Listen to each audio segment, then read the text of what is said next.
Hi friends, അസ്സാം വലൈക്കും. Welcome back. നമുക്ക് നല്ല എളുപ്പത്തിലൊരു കേക്ക് റെഡിയാക്കിയാലോ. അതും ബേക്കറിയിൽ നിന്നൊക്കെ വാങ്ങാൻ കിട്ടുന്ന വില കൂടിയ ഐറ്റമാണ്. നമുക്ക് വെറും 3 മുട്ടയുണ്ടെങ്കിൽ തയ്യാറാക്കാൻ പറ്റിയ നല്ലൊരു കേക്കാണ്. എളുപ്പത്തിൽ റെഡിയാക്കാൻ മാർബിൾ കേക്കാണ് ഞാൻ റെഡിയാക്കിയിട്ടുള്ളത്. അപ്പോൾ എന്താണെന്ന് നമുക്ക് കണ്ടു നോക്കാം. അത്രയ്ക്ക് നല്ല സോഫ്റ്റ് ആയിട്ടുള്ളൊരു കേക്കാണ്. എന്നാൽ ശരി, വേഗം വീഡിയോ എന്താണെന്ന് കണ്ടു നോക്കാം. ആദ്യമായിട്ട് കാണുന്ന കൂട്ടുകാർ ആരെങ്കിലും ഉണ്ടെങ്കിൽ ഒന്ന് സബ്സ്ക്രൈബ് ചെയ്ത് സപ്പോർട്ട് ചെയ്യണേ. നമുക്ക് ഒട്ടും തന്നെ വെള്ളമില്ലാത്ത ഡ്രൈ ആയിട്ടുള്ള ഒരു ബോൾ എടുക്കണം. ഇതിലോട്ട് ഇപ്പോൾ ഞാൻ 3 കോഴിമുട്ടയാണ് ഒഴിച്ച് കൊടുക്കുന്നുള്ളത്. വലിയ മുട്ടയാണെങ്കിൽ 2 മുട്ട എടുത്താലും മതി. ഇപ്പോൾ ഞാൻ 2 വലിയ മുട്ടയും ഒരു കുഞ്ഞു മുട്ടയും ആണ് എടുക്കുന്നുള്ളത്. നിങ്ങളുടെ മുട്ടയ്ക്ക് അനുസരിച്ചിട്ട് വേണം പൊടിയെടുക്കാനായിട്ട്. ഇപ്പോൾ ഞാൻ 1 കപ്പിലാണ് ഇത് റെഡിയാക്കുന്നത്. അതിനായിട്ടാണ് ഞാനിപ്പോൾ 2 വലിയ മുട്ടയും ഒരു കുഞ്ഞു മുട്ടയും എടുത്തിട്ടുള്ളത്.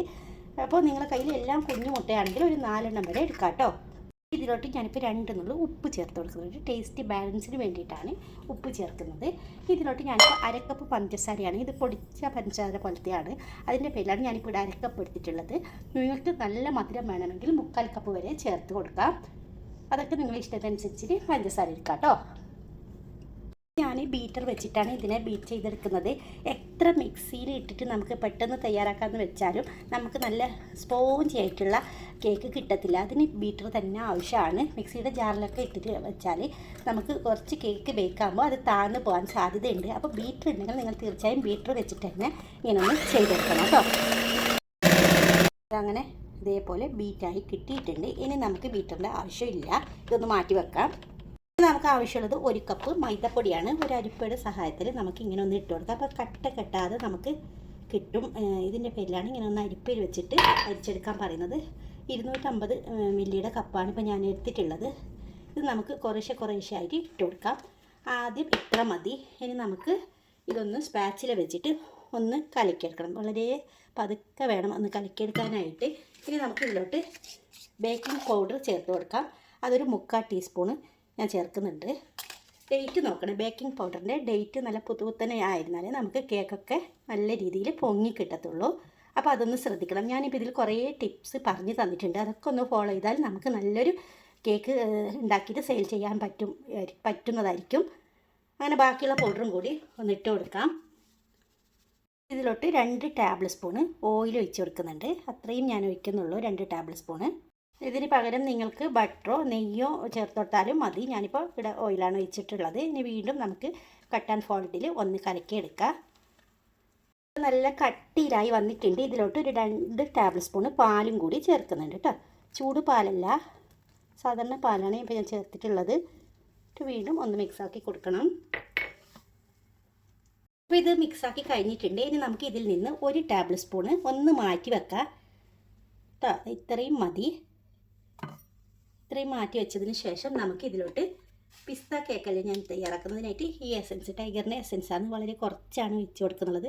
ഒരു 2-3 ഡ്രോപ്സ് അത്രയും മതി. ലൈറ്റായിട്ട് ഒരു ഗ്രീൻ കളർ കിട്ടിയാൽ മതി കേട്ടോ. അതുകൊണ്ടാണ് ഞാൻ ഇതിലേക്ക് വനില എക്സ്ട്രാക്റ്റ് ഒന്നും ഒഴിക്കാത്തത്, ഇതിൻ്റെ ഫ്ലേവർ കിട്ടാൻ വേണ്ടിയിട്ട്. ഇപ്പോൾ ഇത് മിക്സായി വന്നിട്ടുണ്ട്. ഇനി നമുക്ക് നേരത്തെ മാറ്റി വെച്ചതിലോട്ട് ഒരല്പം കൊക്കോ പൗഡർ ചേർക്കണം. ഡാർക്ക് ആണെങ്കിൽ വളരെ കുറച്ച് ചേർത്താൽ മതി. ഇപ്പോൾ ഞാനിത് നല്ല ഡാർക്ക് കൊക്കോ ആയതിൻ്റെ പേരിൽ ഇച്ചിരി ചേർത്തിട്ട് ഇതൊന്ന് മിക്സാക്കി മാറ്റി വെക്കാം. ഇതുപോലത്തെ ലോഫിലാണ് ഇത് ഞാൻ തയ്യാറാക്കുന്നതിനായിട്ട് ഒരല്പം നെയ്യ് തടവിയിട്ട് ബട്ടർ പേപ്പർ പിച്ച് കൊടുത്തിട്ടുണ്ട്. ഇനി നമുക്ക് ഇതിലോട്ട് ഒന്ന് ഒഴിച്ച് കൊടുക്കാം. ഇങ്ങനെ റിബൺ പോലെ കിട്ടണം നമുക്ക് ഇതിൻ്റെ ബാറ്റർ. ഫുള്ളായിട്ട് ഞാനിപ്പോൾ ഇത് ഒഴിച്ച് കൊടുക്കുകയാണ്. ഇപ്പോൾ മുഴുവനായിട്ട് ഒഴിച്ച് കൊടുത്തിട്ട് 1-2 പ്രാവശ്യം ഇങ്ങനെ ഒന്ന് ടാപ്പ് ചെയ്തെടുത്തിട്ടുണ്ട്. ഇനി നേരത്തെ കലക്കി വെച്ചിട്ടുള്ള കൊക്കോൻ്റെ ബാറ്റർ ഉണ്ടല്ലോ, അത് കുറേശ്ശായിട്ട് ചെറിയ സ്പൂൺ വെച്ചിട്ട് അവിടെയും ഇവിടെയും അങ്ങനെ ഇട്ട് കൊടുക്കുക. ഇങ്ങനെ ഇഷ്ടത്തിനനുസരിച്ചിട്ട് ഇട്ട് കൊടുക്കുക കേട്ടോ. അപ്പോൾ ഞാനൊരു നല്ല ബേക്കറി സ്റ്റൈലാണ് റെഡിയാക്കുന്നുള്ളത്. നമ്മൾ ബേക്കറിയിൽ നിന്നൊക്കെ ഒത്തിരി കാശ് കൊടുത്തിട്ട് വാങ്ങുന്നത് നമുക്ക് തന്നെ ഉണ്ടാക്കിയിട്ട് കഴിക്കാം. അതേപോലെ ഞാൻ പറഞ്ഞല്ലോ നേരത്തെ, സെയിൽ വേണമെങ്കിൽ സെയിലും ചെയ്യാം. ഞാനങ്ങനെ ഇട്ടിച്ച് കൊടുത്തിട്ടുണ്ട്. ഒന്നും കൂടി ടാപ്പ് ചെയ്തെടുക്കുക. ഇതിലുള്ള ബബിൾസൊക്കെ ഉണ്ടെങ്കിൽ പോയി കിട്ടാൻ വേണ്ടിയിട്ടാണ് ഇതിൽ ഞാൻ ടാപ്പ് ചെയ്യുന്നത്. ഇനി ഞാനിത് സ്റ്റോവ് ടോപ്പിലാണ് തയ്യാറാക്കുന്നത്, കാണിച്ചു തരാം.